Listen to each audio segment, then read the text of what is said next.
Insurance. Life is full of risks. Being a social animal and risk-averse, man always tries to minimize risk. Man has always sought protection from risks, which in fact compelled him to live in group.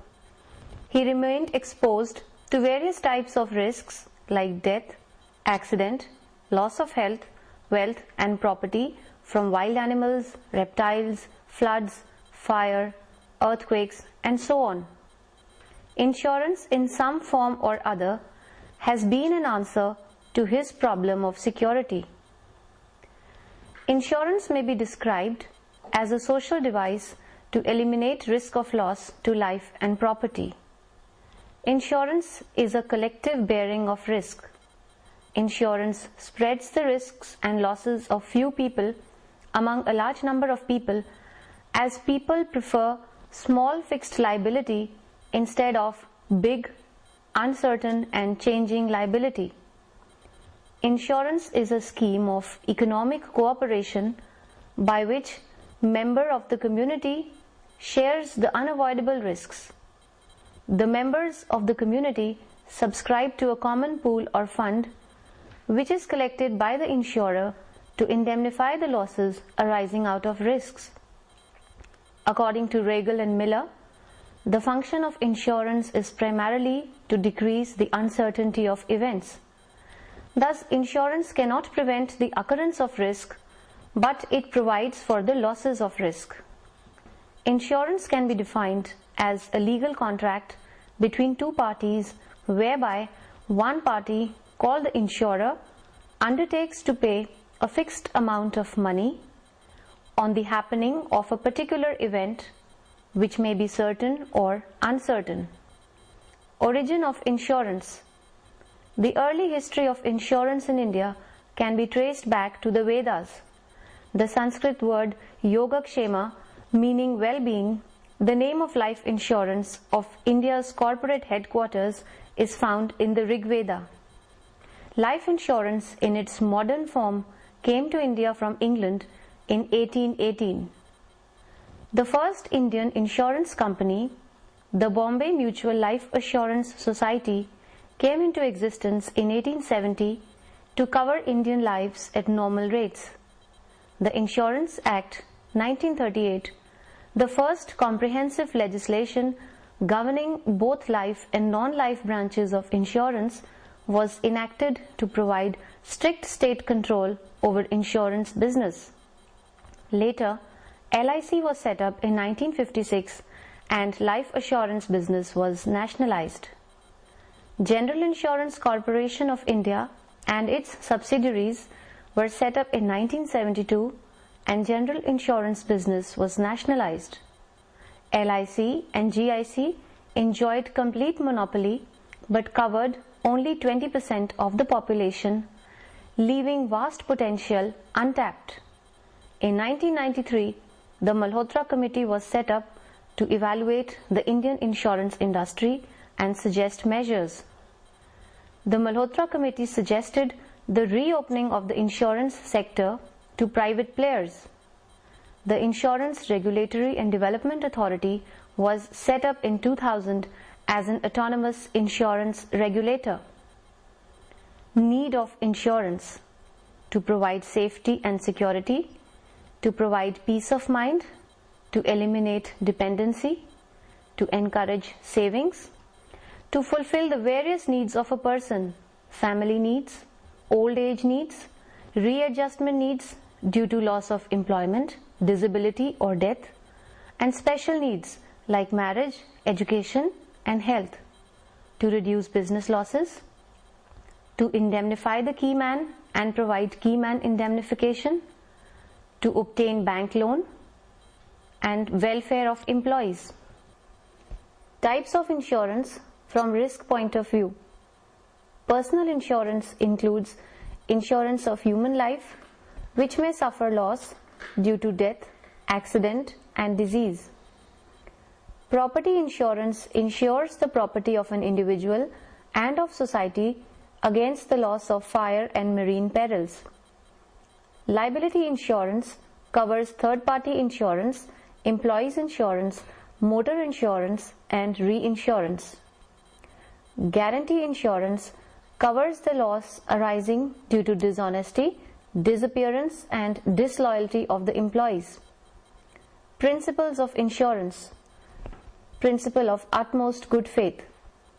Utmost good faith may be defined as a positive duty voluntarily to disclose accurately and fully all facts material to the risk being proposed, whether requested or not.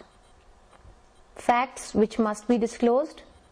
Those facts which must be disclosed are any circumstances which would influence the insurer in accepting or declining a risk or in fixing the premium or terms and conditions of the contract. The fact must be material at the date at which it should be communicated to the insurer.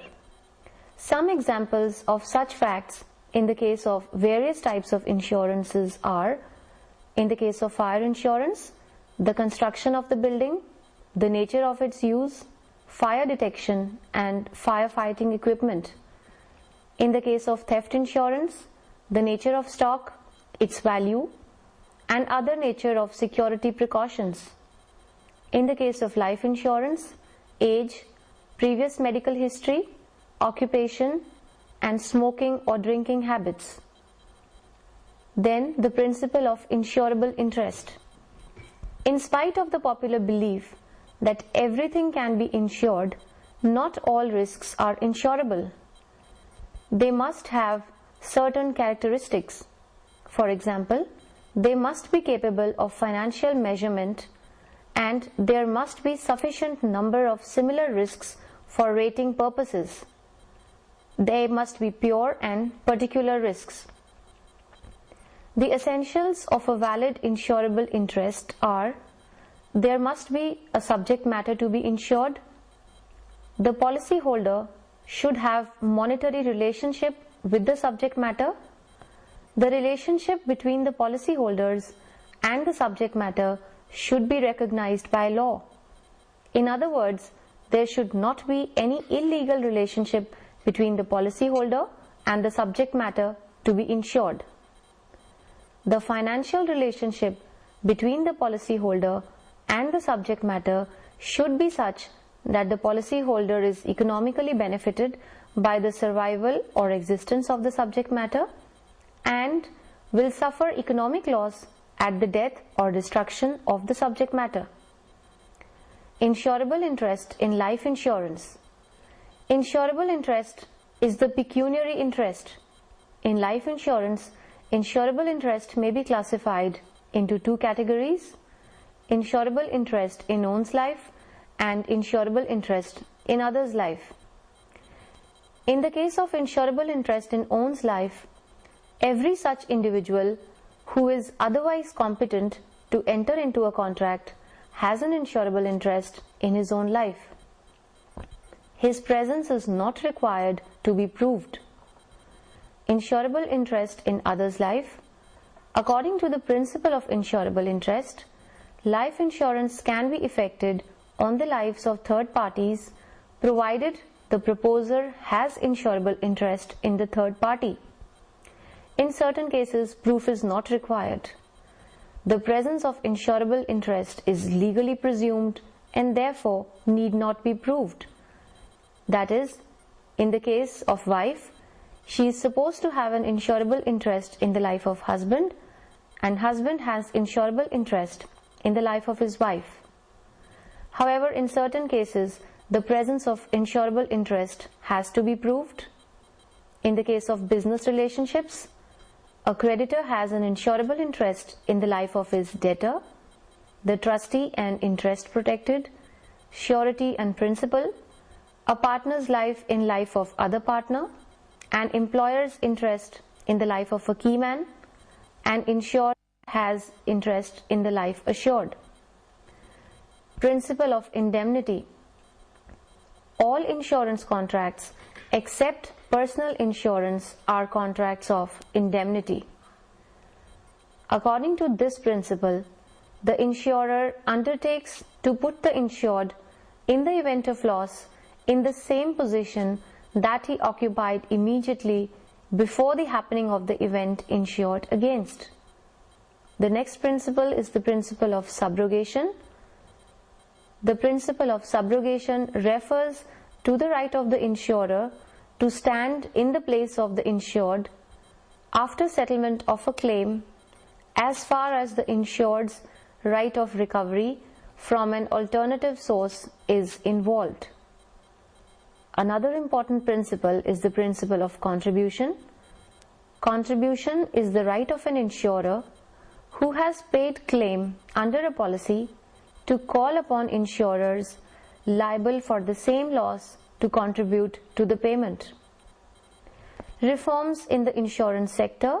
The major reforms are integration of the Indian capital market with the global system, end of the monopoly and emergence of fierce competition in the marketplace, move towards strategic cost management, emerging of competing products with dynamic features, an extra conscious and more demanding consumer class to satisfy, advent of advanced technology and cyberspace servicing backed by high standard research, emergence of dynamic managerial culture, removing hierarchy of bureaucracy with high degree of performance accountability, environment of prudential regulation with increased institutional accountability, establishment of Insurance Regulatory and Development Authority in the form of a statutory autonomous board on the lines of SEBI.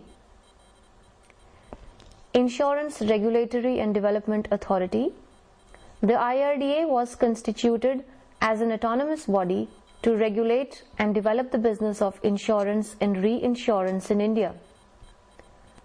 The main objectives of the Insurance Regulatory and Development Authority are to take care of the policyholder's interest, to open the insurance sector for private sector, to ensure continued financial soundness and solvency, to regulate insurance and reinsurance companies, to eliminate dishonesty and unhealthy competition, to supervise the activities of the intermediaries, to amend the Insurance Act 1938, the Life Insurance Corporation Act 1956 and the General Business Nationalization Act 1972, to clear appointments to top posts and issue guidelines to insurance intermediaries, to grant licenses to new companies to operate in the insurance sector, prescribe prudential norms to insurance companies, ensure transparency in the working of insurance companies, facilitate new products, build up systems and infrastructure that allow effective monitoring. Now the duties and powers of IRDA. For smooth running of insurance business, the regulatory authority has been vested with adequate power and duties. The duties mainly deal with regulating, promoting and ensuring the growth of insurance business, to exercise all powers and functions of the controller of insurance, to protect the interest of the policyholders in settlement of claims and terms and conditions of policies, to promote and regulate professional organizations connected with insurance business, to call for information from, undertake inspection and conduct investigations including audit of the insurer, intermediaries and other connected organizations and persons, to control and regulate the rates and terms and conditions that may be offered by the insurers in respect of general insurance matters not so controlled by the Tariff Advisory Committee, to prescribe the manner and form in which accounts will be maintained and submitted by insurers and intermediaries, to regulate investment of funds, to regulate margins of solvency, to adjudicate disputes between insurers and intermediaries. And general insurance services industry have grown in terms of the number of companies providing those services the volume of premium, investable resources, etc. since 1956 and 1972 respectively. Till 1956, there were a large number of insurance companies and all of them were in the private sector. Both the general and life insurance industries were truly competitive. The insurance business was regulated through the Insurance Act 1938, which itself had evolved through passing certain statutes at various points of time. The scenario changed after the independence when life and general insurance were nationalized. Thus, in 1956 and 1972, the competitive private insurance industry was transformed into monopolistic and oligopolistic state or public sector insurance industry in India. Life insurance. Life insurance is a contract between two parties, the assured and the assurer, whereby the latter for consideration promises to pay a certain sum of money to the former on the happening of the event insured against. The life insurance contract provides for the payment of an amount on the date of maturity of the contract or death of the insured, whichever is earlier. Thus, it is an assurance contract, as the amount of insurance has to be paid, only the date of payment is not certain, depending on the occurrence of the specified events, that is death or maturity. Life insurance is generally a long-term contract which provides a sense of security to the assured and his family. Life insurance is concerned with two hazards in the life of a person, that of dying prematurely, leaving behind a dependent family, and that of living till old age without financial support. Today, the nuclear family system has replaced the joint family system. Lifestyles have changed, needs and wants have increased, and uncertainties of future have also increased, which have led to an increased demand for life insurance globally. Market players in life insurance. Apart from Life Insurance Corporation, the public sector life insurer, there are 14 other private sector life insurers, most of them joint ventures between Indian groups and global insurance giants. Life insurer in public sector, Life Insurance Corporation of India. Life insurers in private sector, ICICI Prudential Life Insurance, Bajaj Allianz Life, HDFC Standard Life, Birla Sun Life, SBI Life Insurance, Kotak Mahindra Old Mutual Life Insurance, Aviva Life Insurance, Reliance Life Insurance Company, Tata AIG Life, MetLife India Life Insurance, ING Vyasa Life Insurance, Max New York Life Insurance, Sahara Life Insurance, Shri Ram Life Insurance, Bharti Life Insurance Company Limited. Life Insurance Corporation of India. On January 19, 1956, 154 Indian insurers, 16 foreign insurers and 75 provident societies operating in India were taken over by the central government and then nationalized on September 1, 1956. The Life Insurance Corporation of India came into existence on September 1, 1956 as an autonomous body with 5 zonal offices, 33 divisional offices, 212 branches and sub-offices